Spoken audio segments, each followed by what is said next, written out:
The invitation arrived on cream-colored cardstock, its edges trimmed in gold.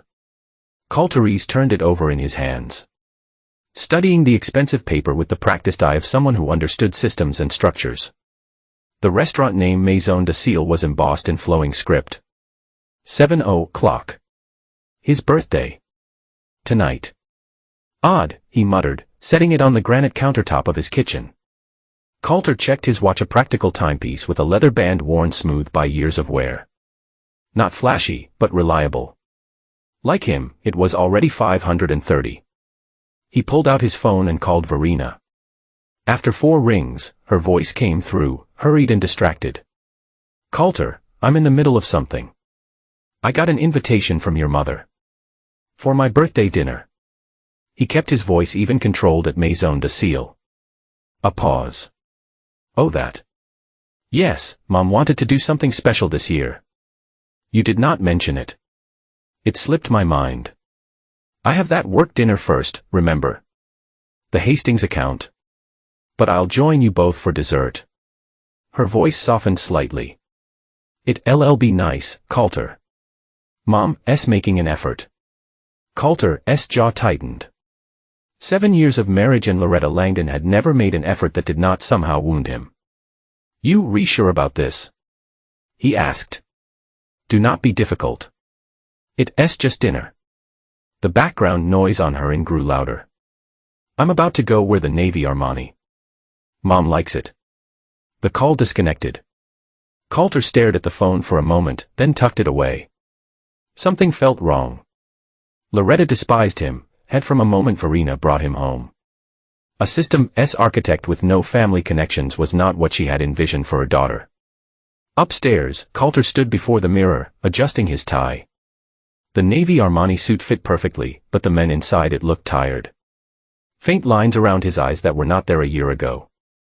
He ran a hand through his short brown hair, noting the first threads of gray at the temples. His phone buzzed.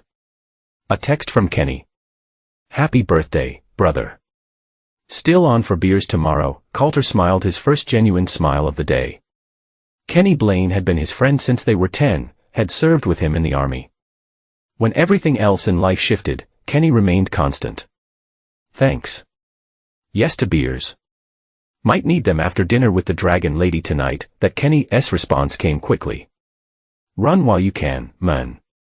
I'll create a diversion. Coulter chuckled, then caught himself when he noticed the sudden hollow feeling in his chest. Why did casual jokes about escaping his life hit so hard lately? He grabbed his keys and wallet, gave himself one last look in the mirror, and headed out to face whatever Loretta had planned. The evening air was crisp as he walked his car. Seattle and autumn wet leaves plastering the sidewalks, the scent of rain and coffee hanging in the air. Coulter breathed deeply, trying to settle the unease growing in his stomach. Maison de Cille occupied the top floor of a downtown high-rise, its windows offering sweeping views of Elliott Bay. The maitre d' greeted Coulter with practiced deference. Mr. Reese, Madame Langdon has arranged a private dining room for your party. This way, please. Coulter followed him through the main dining area, where conversations hummed beneath crystal chandeliers and waiters moved with silent efficiency. The private room was tucked away in a corner. Its door heavy and wooden. Your party has not arrived yet. The maitre d' said, opening the door. Would you like to wait at the bar? No, Coulter replied. I'll wait here. The room was small but elegant, with a single table set for 3. A bottle of champagne chilled in an ice bucket. Candles flickered in silver holders, casting warm light across the white table clothed. As the door closed behind him, Coulter approached the table. A manila envelope sat at what was clearly meant to be his place, his name written on it in Loretta's precise handwriting. He picked it up, his trained fingers immediately noting its weight. Legal documents. Coulter's heart quickened as he slid the papers out. On top with a handwritten note on Loretta's personal stationery. Happy birthday. Infernal trash should just leave. Loretta and Verena. Below it lay divorced papers. Already filled out, already signed by Verena. Coulter's breath caught. The room seemed to tilt. The candle's flames blurring as his eyes struggled to focus. His fingers went numb, and the papers slipped to the table that he stood perfectly still, his military training kicking in. Compartmentalize. Breathe. Assess. The pieces clicked into place. Verina's late nights, her sudden work dinners, her growing coldness since his infertility diagnosis 6 months ago. The way she stopped touching him. The phone conversations that ended when he entered a room. The door opened, and a young waitress appeared, startling when she saw him standing there alone. "Oh, I'm sorry, sir. I thought." She glanced around the empty room. "Should I come back when your party arrives?" Coulter looked at her, then down at the table setting with deliberate movements. He folded the divorce papers and slid them into his inner jacket pocket. He pulled out the chair and sat down. "My party will not be joining me," he said, his voice steady. "But I'll be dining." The waitress hesitated. "Just you, sir?" "Just me." Coulter unfolded his napkin and placed it in his lap. "I'd like the full tasting menu, please. With the wine pairings, the full." She stopped herself. "Of course, sir. Right away." As she hurried away, Coulter sat motionless, staring at the empty chairs across from him. Each heartbeat felt like a hammer, striking an anvil, forging something new and unbreakable inside him. The meal arrived in careful sequences. 7 courses of artfully arranged food that Coulter barely tasted. He ate methodically, washing each bite down with sips of expertly paired wine. The wait staff moved around him with uncomfortable smiles, sensing something wrong, but too professional to ask. With each course, the fire inside him grew hotter, more focused. They had planned this, Verena and her mother, a birthday dinner that was actually an ambush, a public humiliation, leave the infertile trash to find out he was not man enough. That he was not worthy to be. By the time the dessert arrived, a delicate chocolate creation with gold leaf, Coulter's rage had condensed into something cold and dense. No longer a wildfire, but a directed beam that he paid the bill with his own credit card, adding a generous tip. The waitress thanked him, her eyes still curious and concerned.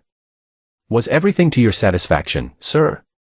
Coulter looked up at her, his face composed. "The meal was excellent. Perfect, in fact." She nodded, clearly sensing the contradiction between his words and the tension radiating from him.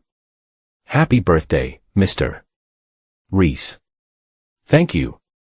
He stood, straightening his jacket. "It's when I will not forget."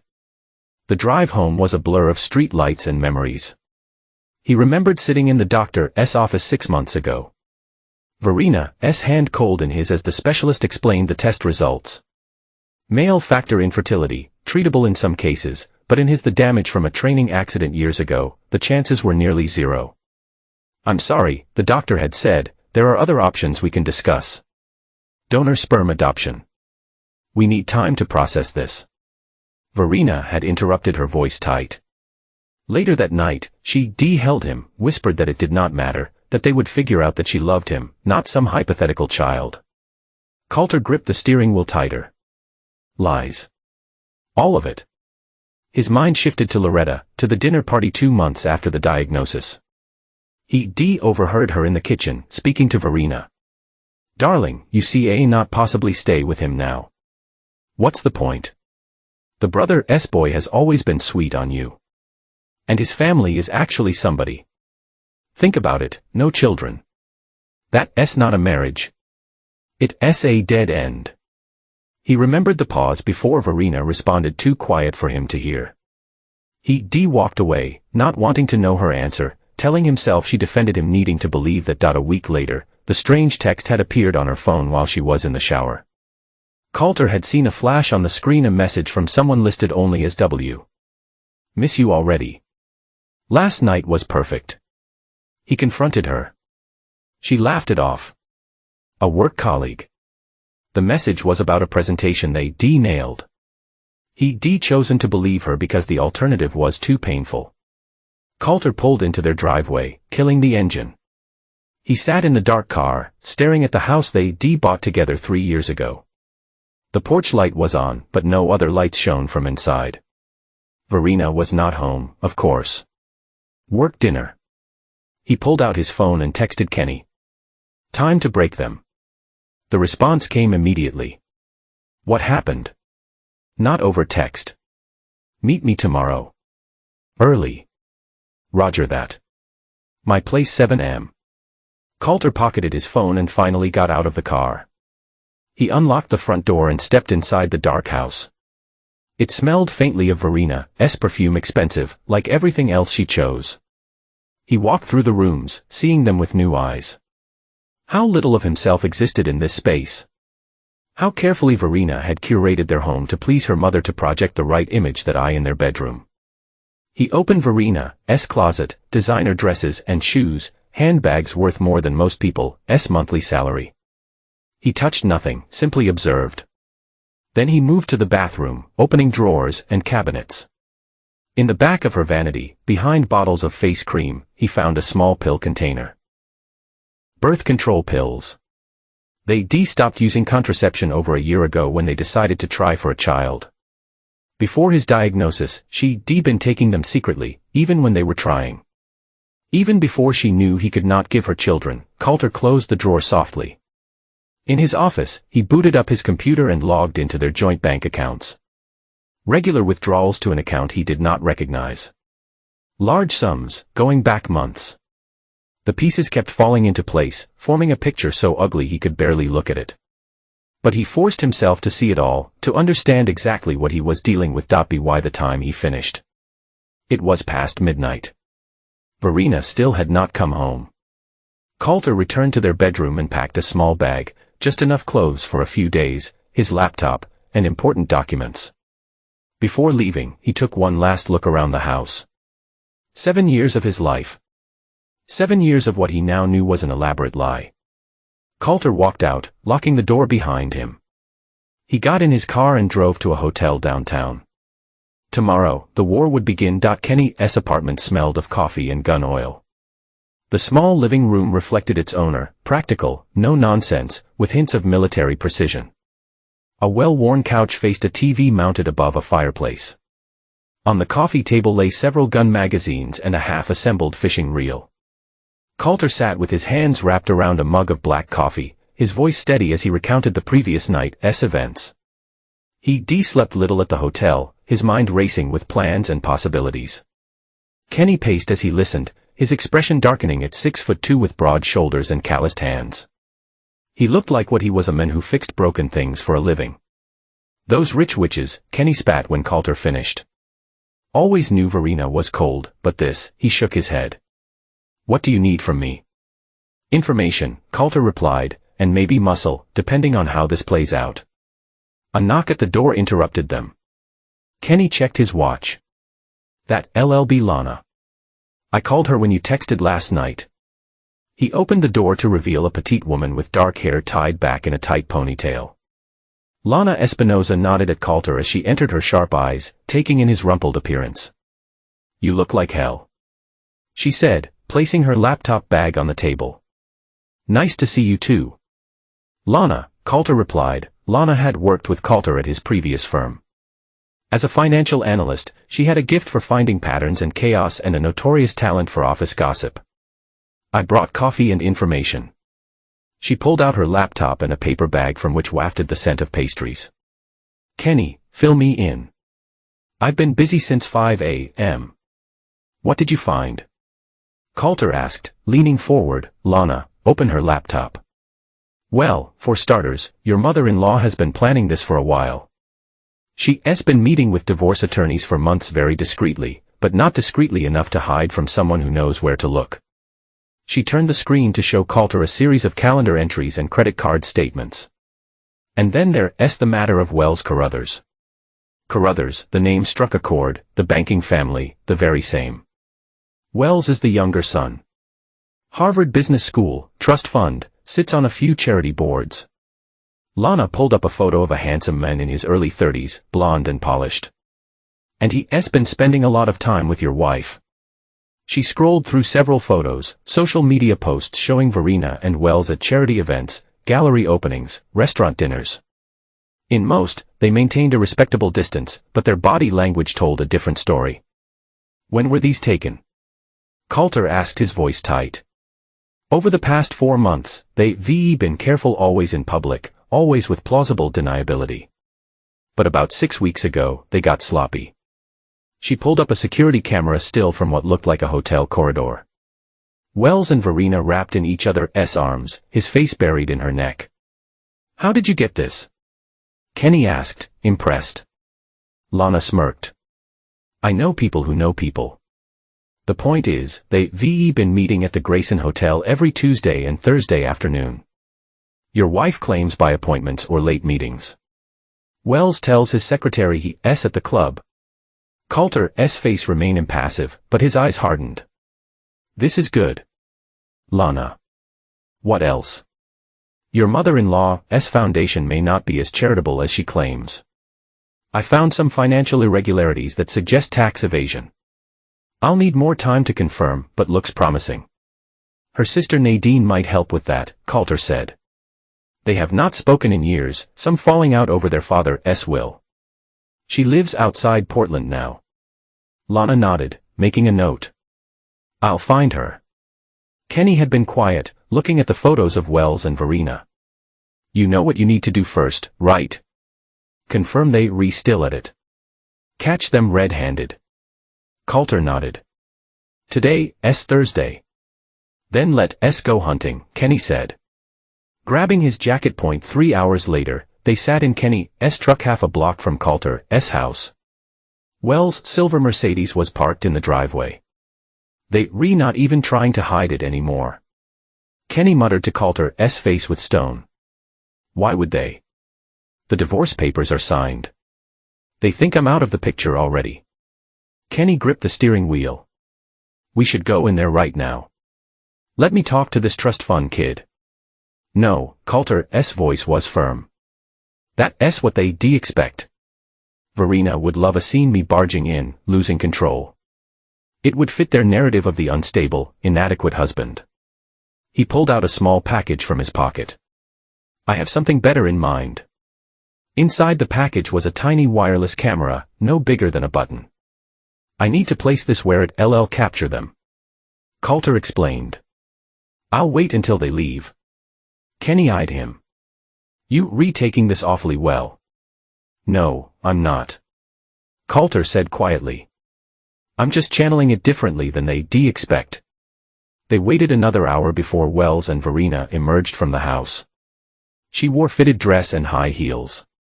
Her hand casually linked through his arm.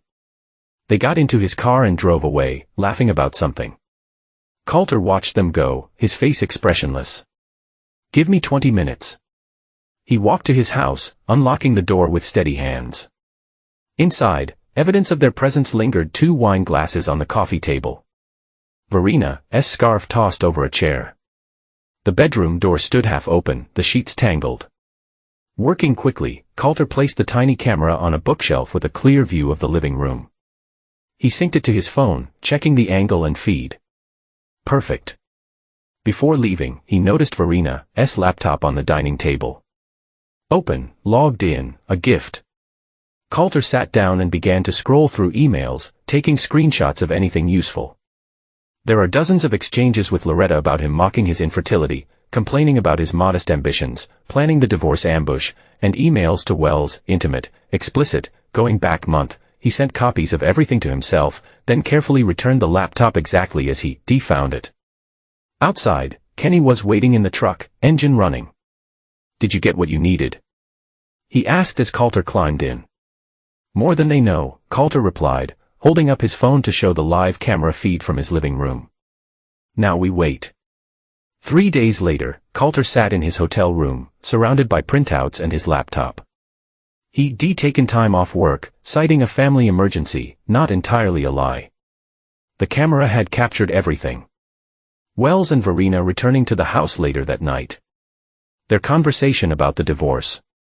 Their laughter, as Verena recounted what she imagined, had been Coulter's face when he opened the envelope. Wells promising that once things settled, Loretta would introduce him properly at the club.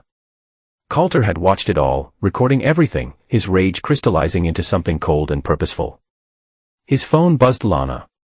"I found Nadine Carr," she said without preamble. "And she hates her sister.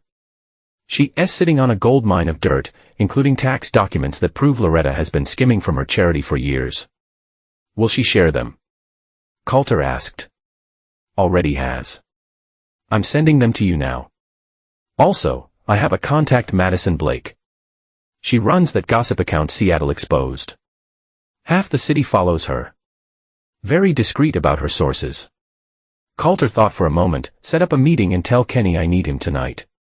That evening, Coulter met Madison Blake at a quiet bar on the outskirts of the city.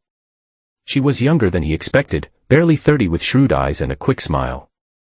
Lana says you have something juicy, she said after they ordered drinks. Coulter slid a USB drive across the table. Footage of Wells Carruthers and Verena Reese. She's still legally married. To me, Madison's eyebrows shot up. The Langdon girl, Loretta's daughter, the same. Madison picked up the drive. Why come to me? Why not just use it in the divorce? Because public humiliation is what they planned for me. Coulter replied evenly. And I believe in returning gifts. Fair enough. She pocketed the drive. Anything else I should know? Just that there's more where that came from. Much more. I'll be in touch. The first post hit the next morning, grainy but unmistakable footage of Wells and Verena entering Coulter's house. Followed by them on the couch, her straddling him, his hands tangled in her hair. Madison's caption was perfect. Who's the mystery man with socialite Verena Reese, and does her husband know? By afternoon, the post had thousands of comments. Verena's phone rang nonstop. She texted Coulter furiously, demanding he call off whatever he'd done. He did not respond. The next day, Madison posted screenshots of emails between Verena and Wells, carefully edited to hide their source, but explicit enough to remove any doubt about the nature of their relationship that Verena's Instagram comments filled with snake emojis and worse. Her PR firm clients started distancing themselves. Wells stopped answering her calls. Coulter monitored it all from a distance, methodically planning his next moves. With Lana's help, he created anonymous accounts to leak more information, emails between Verena and Loretta mocking his infertility, plans for the birthday dinner ambush, discussions of how they divide his assets. Online, Verena's reputation imploded. The woman who built her career on image management could not control her own. Every defense she tried backfired as more evidence emerged. Then came the tax documents from a dean. Coulter sent them anonymously to 3 financial journalists who previously written puff pieces about Loretta's charitable work. Within hours, questions were being raised about the foundation's finances. The IRS took notice about a week into his campaign. Coulter met Kenny at a diner for breakfast. Dark circles underlined his eyes, but he moved with determined energy. You look terrible, Kenny observed. Are you sleeping at all? Enough, Coulter replied, sipping his coffee. It's working. Verena's lost 2 clients already. Wells is panicking. His father called him home for a family discussion. And Loretta's lawyer contacted her accountant yesterday. Kenny studied his friend. This is just the beginning, is not it? Coulter nodded. I'm not done. Not even close. What's next? The Bennett Foundation Gala. Saturday night. Biggest charity event of the season. Loretta and Verena will both be there. Coulter's smile did not reach his eyes. So will we. Kenny raised an eyebrow. We do not exactly run in those circles, brother. You do not need to. I have 2 tickets and backstage access. Courtesy of an old client who owes me a favor. I just need you to handle the tech. As they left the diner, Coulter's phone buzzed. Madison, requesting another meeting. That afternoon, they sat in the same bar. UVE stirred up a hornet's nest, she said, looking both impressed and wary. Loretta Langdon called me personally, threatened to sue. Let her try.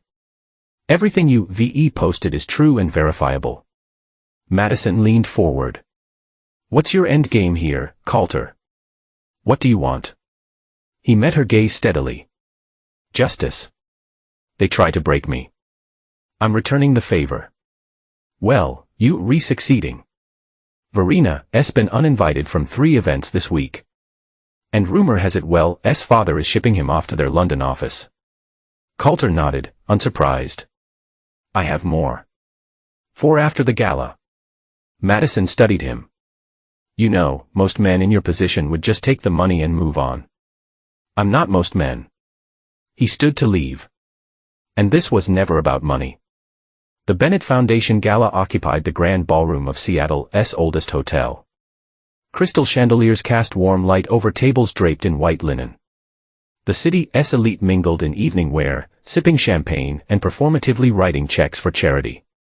Coulter and Kenny arrived early, moving through the backstage area with the confidence of people who belong there. Kenny carried a backpack of equipment, which he set up with efficient movements while Coulter kept watch. All set. Kenny said after 15 minutes, feeds going directly to the main screen, timer set for 9:30 right after the main speech. Coulter checked his watch. Perfect. Now we wait. They separated. Kenny heading to a vantage point near the exit, Coulter moving into the main ballroom. He wore a tuxedo borrowed from a colleague, nothing custom-made like those around him, but good enough to blend in. He stayed in the shadows, watching 88 o'clock. Loretta made her entrance, resplendent in an emerald gown, diamonds at her throat. She moved through the crowd with practiced grace, accepting compliments and air kisses. If she felt any pressure from the financial scrutiny now facing her foundation, she showed no sign of the point. 20 minutes later, Verena arrived. She wore a red dress, her makeup flawless, chin held high. But Coulter, who knew her better than anyone, saw the strain around her eyes, the slight tremor in her hands as she accepted a glass of champagne. The whispers started immediately. Heads turned, phones came out discreetly. Seattle's elite might smile to her face. But they'd all seen the videos, read the posts. Scandal was to be avoided unless it came with entertainment value. Coulter moved closer, positioning himself where he could hear without being seen. Can you believe she showed up? A woman in blue muttered behind her hand. Well's father threatened to cut him off completely, her companion replied. That's why he's not here tonight. Verena pretended not to notice. But her smile grew more brittle with each passing minute. She approached her mother, who embraced her briefly before continuing her circuit of the room. The T9:15. The foundation director took the stage to introduce Loretta. As the crowd applauded politely, Coulter texted Kenny. Now that Kenny's reply came immediately on it. Loretta stepped to the microphone, resplendent and composed. Thank you all for coming tonight. Your generosity sustains our work.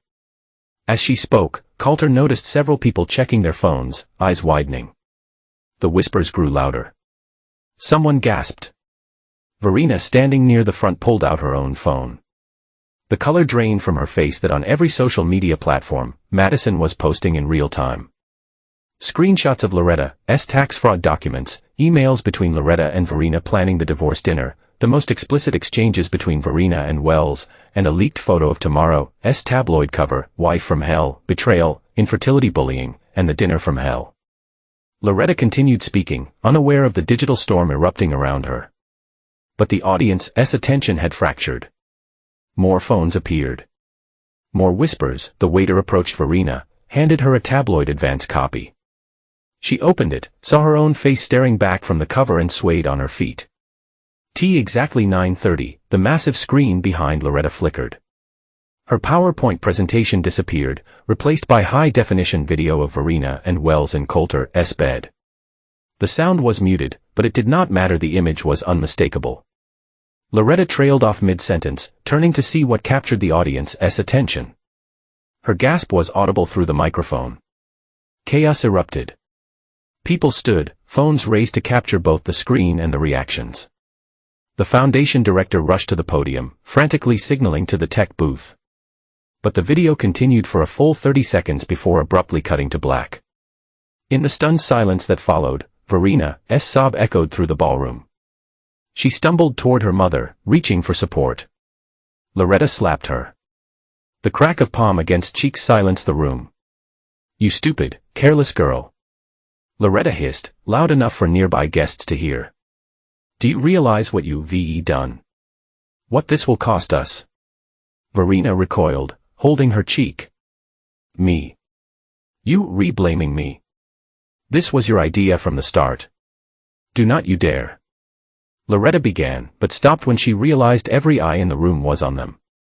Every phone recording. Coulter watched from the shadows as mother and daughter tore into each other.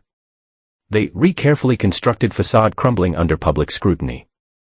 Their voices rose, accusations flew. Years of manipulation and control spilled out for all to witness, but he felt no joy.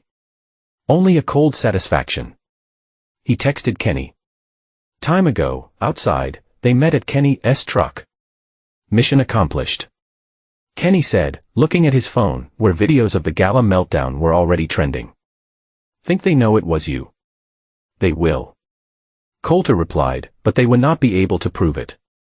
The call came 2 days later. Wells Carruthers. Voice shaking with barely contained rage. I know it was you, Reese. You destroyed my reputation, threatened my position in my family. Interesting. Coulter cut in, his voice calm. That sounds remarkably like what you tried to do to me. This is not over. Wells snarled. I have connections you not imagine. By the time I'm done with you, I'll meet you. Coulter interrupted again. Tonight, the warehouse at Pier 17, 10:00, come alone and we'll settle this man to man. A pause. You not serious? Deadly serious. Unless you prefer I release the rest of the footage I have. There's that hotel elevator scene that's particularly memorable. Wells swore. Fine. Pier 17. 10:00. Coulter ended the call and immediately dialed Kenny. He took the bait. The warehouse stood dark against the night sky. The sound of water lapping against the pier, the only noise. Coulter arrived early, walking the perimeter, checking sight lines. Inside, concrete floors and metal support beams created a cavernous space dimly lit by security lights. At 9:55. Kenny texted in position. Car just pulled up. Wells entered alone, his expensive shoes clicking on the concrete. He wore a cashmere coat over what looked like a bespoke suit. His blonde hair perfectly styled despite the late hour. He stopped in the center of the warehouse, turning slowly. I'm here, Reese. Show yourself. Coulter stepped from the shadows. Thank for coming, Wells. Wells scoffed. What exactly do you hope to accomplish with this melodrama? If you think I'm going to apologize. I do not want your apology. Coulter said, moving closer. I want you to understand consequences. Wells gave a humorless laugh. You have no idea who you dealing with. My family, your family sent you to London. Coulter cut in. Your father's disappointed. Your trust fund's in jeopardy. And all for what? A married woman whose mother picked you out like a breeding stud. Wells' face darkened. He stepped forward. Fist clenched. You pathetic excuse for a man. Not even give your wife children. Not satisfy her. Not. The first blow caught Wells by surprise, a quick precise strike to the solar plexus that doubled him over. As he gasped for breath, Kenny emerged from behind a stack of crates. What followed was not a fight so much as a methodical lesson. Kenny, with his military training, held Wells immobile while Coulter delivered calculated blows hard enough to hurt, controlled enough to avoid permanent damage. They worked with the precision of men who had done this before in places where rules did not apply. When they finished, Wells lay on the concrete. Blood trickling from his nose. Eyes swelling shut. Coulter knelt beside him. Voice low. That was for the lies. Next time, it would not be a warning. He stood nodding to Kenny. They left Wells gasping on the floor. The sound of water still lapping gently against the pier. I in the car. Kenny glanced at Coulter. Think he'll report it and admit he got beaten up after threatening me? No, his pride would not allow it. Coulter flexed his hand, knuckles reddening. Besides, he's leaving for London tomorrow. His father made sure of that. Kenny nodded, satisfied. What's next? Coulter looked out the window at Seattle's glittering skyline. The final push.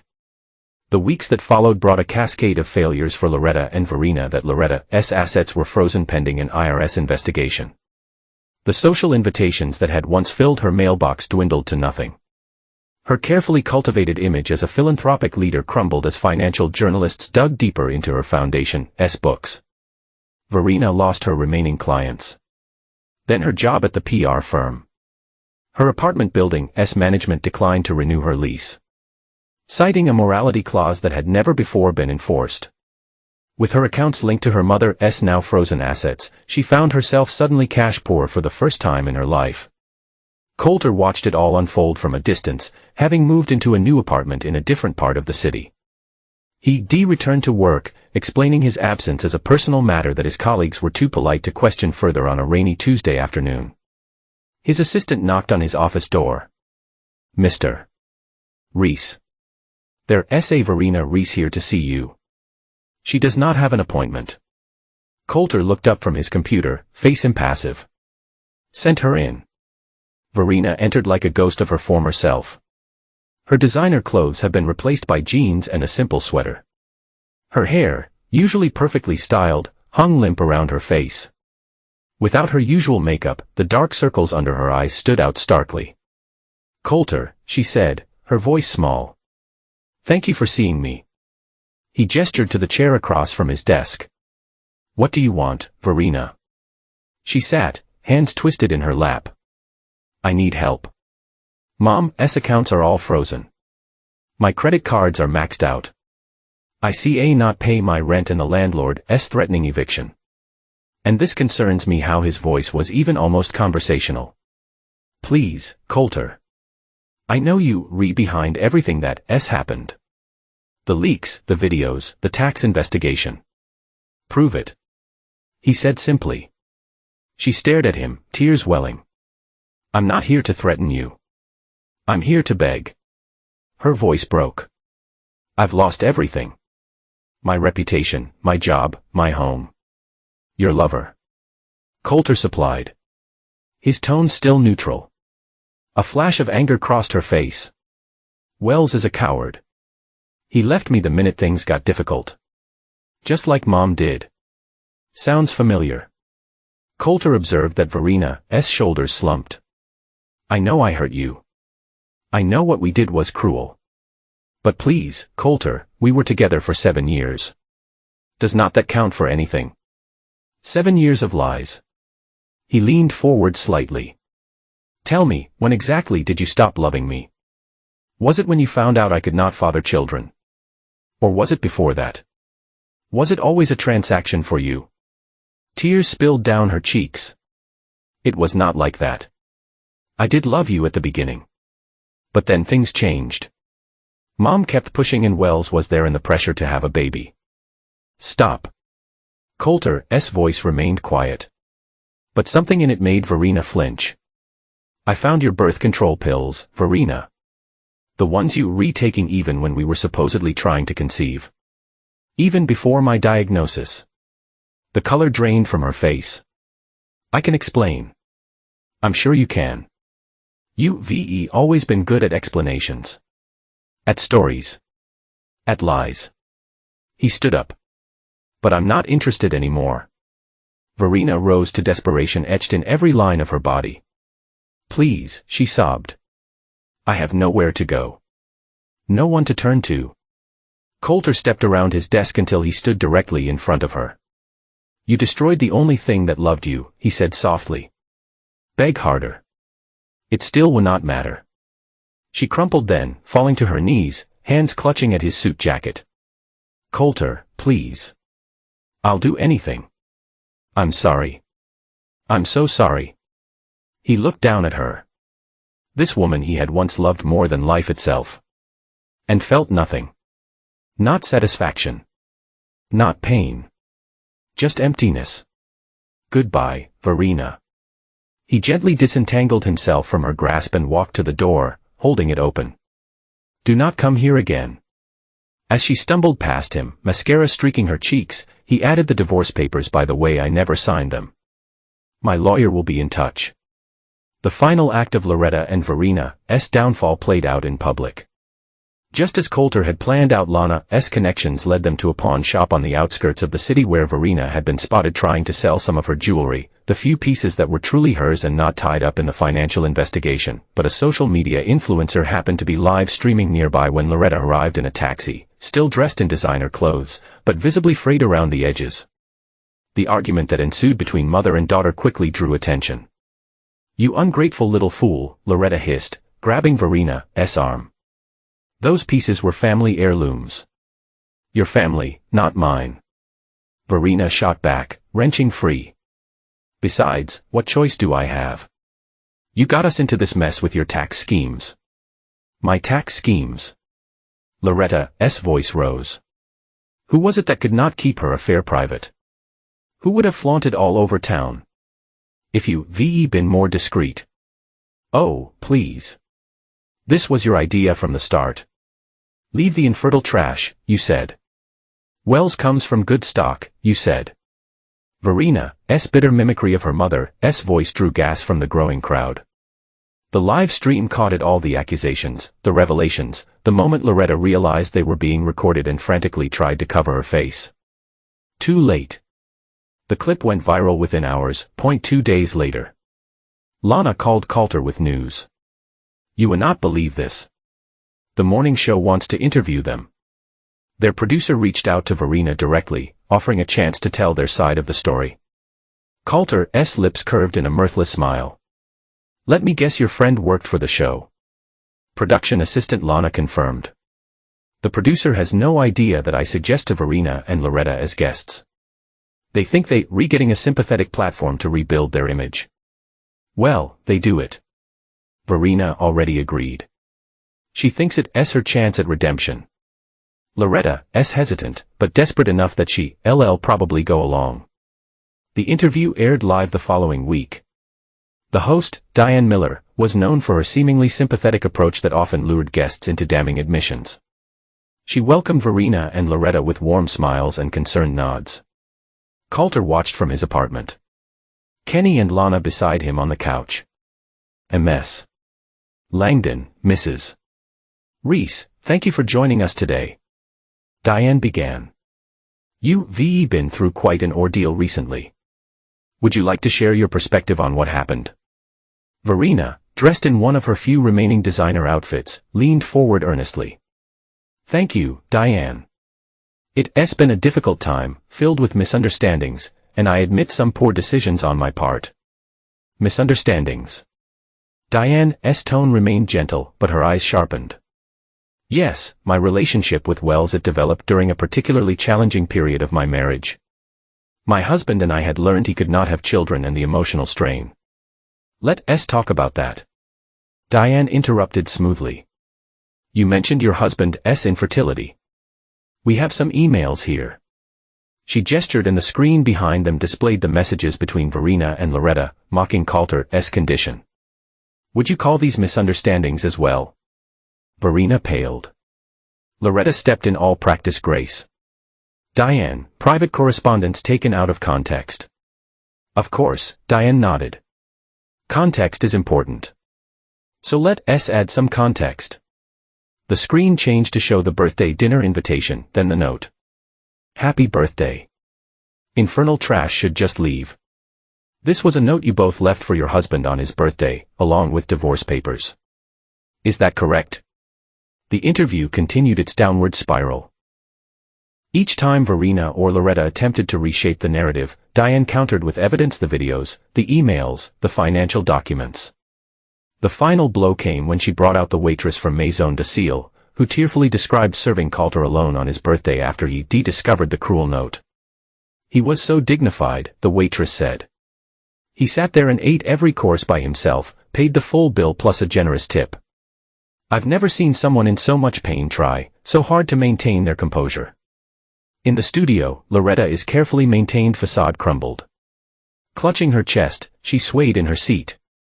I need air. As medical personnel rushed forward, Verina stood frozen, face contorted with humiliation and despair. Then she bolted, running off stage, ignoring Diane's calls to wait. The cameras followed at all, Loretta on a stretcher, Verina fleeing through the backstage area. The host practiced concern. I end Coulter's apartment. Kenny whistled low. Damn, that was brutal. That, Coulter said quietly, was justice. The legal proceedings moved swiftly. With the mountain of evidence, Coulter had accumulated. His lawyer filed suits against both Verina and Loretta for defamation, emotional distress, financial malfeasance, and conspiracy. Loretta, facing simultaneous action from the IRS, had no resources to mount a proper defense.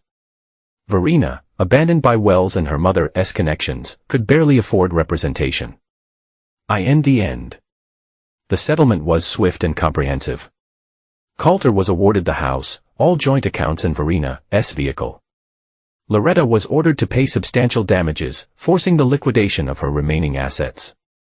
Verena, with nothing left to give, was assigned a payment plan that would take decades to fulfill.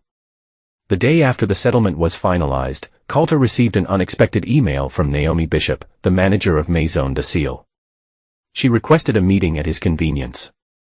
They met at a quiet cafe downtown. Naomi was elegant and composed.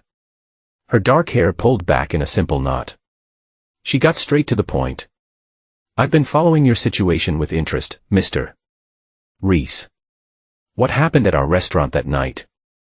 I want you to know it was not our doing. Madame Langdon paid one of our staff to arrange that private room and place the envelope. When I discovered what had happened, I fired the employee immediately." Coulter studied her. "Why tell me this now?" "Because I have evidence." She slid a USB drive across the table. "Security footage showing Madame Langdon bribing my employee. Audio of her specifically instructing how the birthday surprise should be arranged. It proves premeditation and intent to cause emotional harm. Why would you help me?" Naomi's eyes held us steadily. "I believe in integrity, Mr. Reese. What they did was unconscionable and they used my restaurant to do it. That offends me personally and professionally." The new evidence sealed the final legal proceedings. The judge, already sympathetic to Coulter's case, was incensed by the calculated cruelty revealed in Naomi's footage. The damages awarded were increased substantially and a permanent restraining order was issued against both Loretta and Verena. Outside the courthouse, Coulter's lawyer shook his hand. "Congratulations. This is about as complete a victory as I've ever seen." Coulter nodded, watching Verena being led away by her cut-rate attorney. Shoulders slumped in defeat. "It's done then." "Completely. They finished financially, legally, socially. I doubt they'll ever recover from this." That night, alone in his new apartment, Coulter should have felt triumphant. But as he sat with a glass of whiskey, staring out at the Seattle skyline, he felt only hollow. The rage that had fueled him for months had burned out. Leaving ash and emptiness, he picked up his phone and dialed Kenny. "It's over," he said when his friend answered. "We won." "Congratulations." Kenny paused. "Why do not you sound happier about it?" "I do not know." Coulter admitted, "It does not feel like I thought it would." "That's because revenge is a shit substitute for happiness, brother. You prove your point. You got justice. Now I need to build something new." After they hung up, Coulter sat for a long time, considering Kenny's words. Then he picked up his phone again and made another call. "Naomi, it's Coulter Reese. I was wondering if you'd be interested in dinner sometime." 1 year later, Coulter stood outside Maison de Seal, checking his watch. The restaurant looked different somehow, or perhaps he was the one who had changed. He straightened his tie, a small smile playing at his lips. Inside, the matriarch greeted him with warm recognition. "Mr. Reese, welcome back. Your table is ready." Coulter followed him through the main dining area to the same private room where everything had begun. This time, the table was set for 2 candles flickering in silver holders, champagne chilling in an ice bucket. "Perfect," Coulter said, slipping the maitre d' a generous tip. "Thank you." He sat down, placed a folded paper at the center of the table, and waited. 10 minutes later, the door opened and Naomi entered. She wore a deep blue dress, her dark hair loose around her shoulders. Her smile when she saw him lit up her entire face. "Sorry, I'm late," she said, leaning down to kiss him briefly. "Last-minute crisis with a supplier."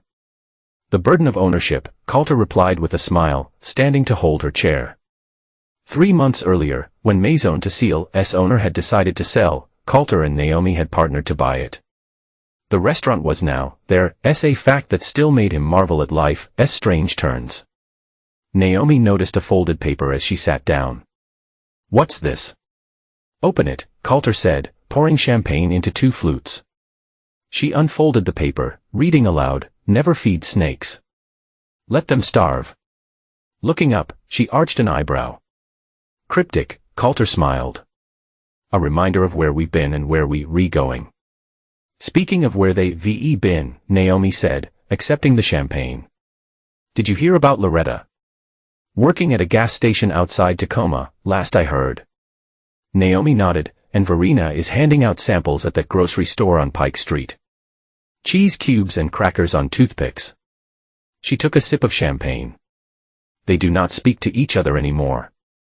Apparently, they had a very public falling out at a bus stop last month." Coulter considered this information, waiting for the satisfaction he once craved. It did not come. Instead, he felt a quiet peace, not joy at their downfall, but acceptance that justice had been served. "You sure you want to be seen here again?" Naomi asked, gesturing around the private dining room that had once been the scene of such betrayal. Coulter reached across the table, taking her hand in his. The warmth of her fingers chased away the last lingering chill of old pain. "This time," he said, "I own the table." In the note, they clinked glasses, the crystal ringing clear and true in the Cantaloupe room. Outside, Seattle continued its eternal rain, washing everything clean.